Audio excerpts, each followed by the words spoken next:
I'm Tom, and on the weekend we saw Moses Itauma make easy work of Dillian Whyte. I'll be honest, it went virtually exactly how I thought it would. It went pretty much exactly as my prediction said. Even still, wow, that boy is special. I mean, even though I said basically what would happen, even I didn't think it would be quite that early. It went exactly how I thought, but rather than ending in round 3 or 4 like I thought, it ended in round 1.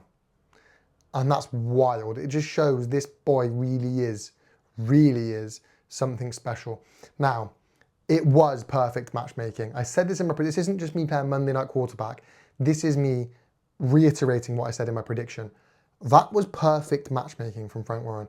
Bottom line is, what Frank did was see a guy who's washed, past it, and old, but what he did was encapsulate the casual fans. Dillian Whyte brought with him a big audience, a lot of people that would have still thought he was a top 20, top 15, perhaps even top 10 fighter, but in reality, he's maybe not even top 25.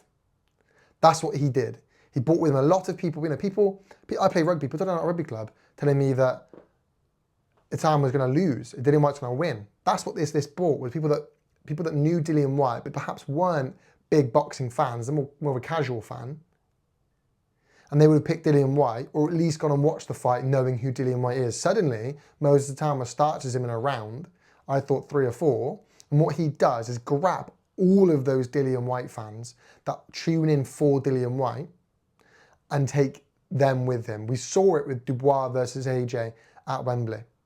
You know, that's what this was. It was a fight against somebody that we knew, or the hardcore boxing fans, the guys in the sport, Frank Warren, knew Itauma was going to make easy work of and do it in front of an audience who still rate Dillian Whyte, who still like Dillian Whyte. And then during fight week, we actually started to see other people as well. Dillian Whyte's looking good. Dillian Whyte's in shape. Dillian Whyte's lost all this weight. He's in the shape of his life. Maybe something's in the air. And I said, again, my prediction video, I didn't play Monday night quarterback in my prediction video. I said, shut the fuck up, mate. Like, why do people do that? Suddenly he's got abs and now he's fucking Muhammad Ali, Floyd Mayweather. What are you on about? Like, that doesn't undo the last couple of years, the last few fights at least, of not being prepared. You can't just scrub that away with one good training camp. And even if you can to a certain extent, what you can't do is rewind the clock and make yourself quicker, make your movement better. And that's what we saw against Dillian Whyte. And fair play to Frank, it was fantastic matchmaking, but Itauma is something special. And I say, even though I thought that would happen, I didn't think it would happen quite that quick. Wow. My point is, let's not start rewinding the clock and pretending that Whyte wasn't washed and Whyte wasn't past it. That said, even so, Itauma is special and blew everyone away. Certainly surprised me amongst many others. But let's slow down. You know, I've seen a few videos. Again, I watched Jordy's reaction to this. Let's slow down. He's not ready for Usyk. He's probably not ready for Parker, although that would be a good fight.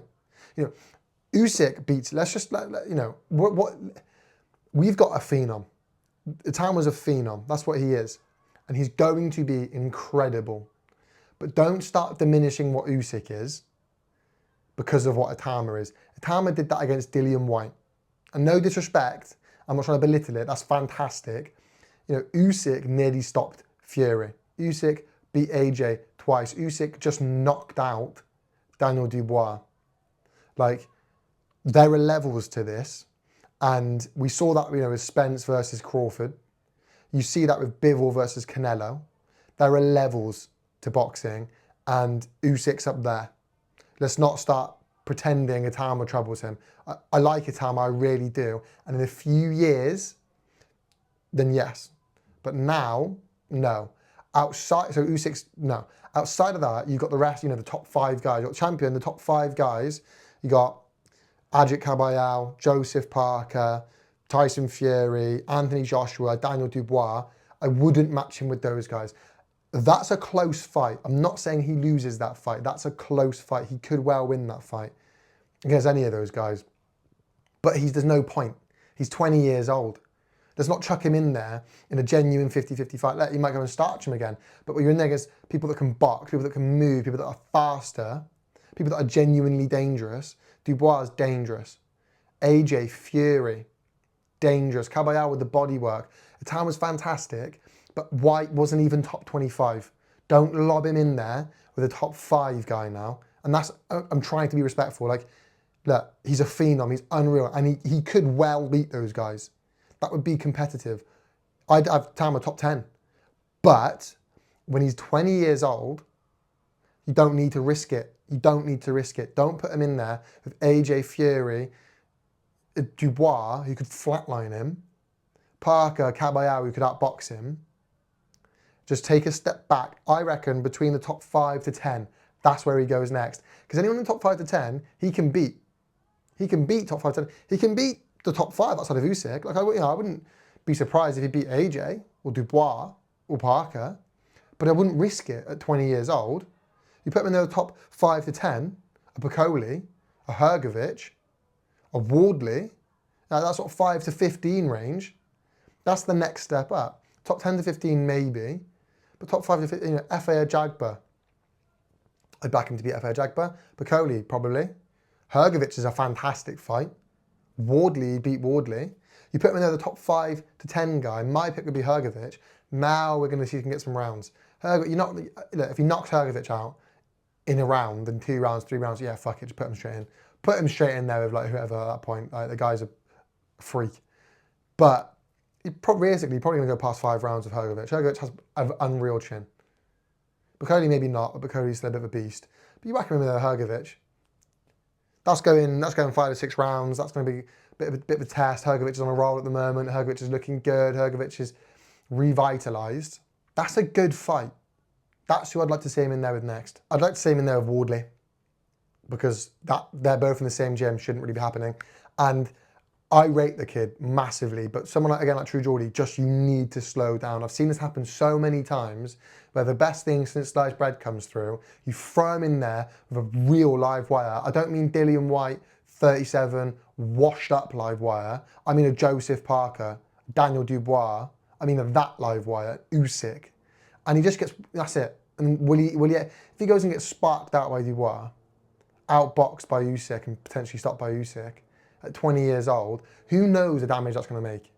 And Frank knows it. Frank's been questioning. He's like, look, we'll do what's right for him every time he's asked about it. Because he knows, look, Dillian Whyte is old, slow, and washed up. And this isn't me playing around in that quarterback. In my prediction, I said all of his strengths, all of Whyte's weaknesses play into Itauma's strengths.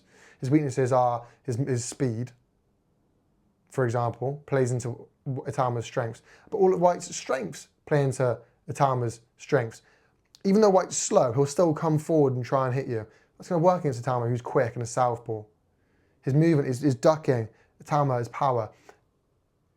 You can't go from that to Joseph Parker. Sorry, you just can't. It makes zero sense with a 24-year-old who is their prospect. He beats someone who's not even top 25. Just slow down. I think he is the next best thing. Like, he's going to be champion for a very long time. Really special. But don't rush it. He's 20. Realistically, the fight that makes the most sense, Filip Hrgovic. Get him in there with him. Or even, even a Coley. That's a build-up fight.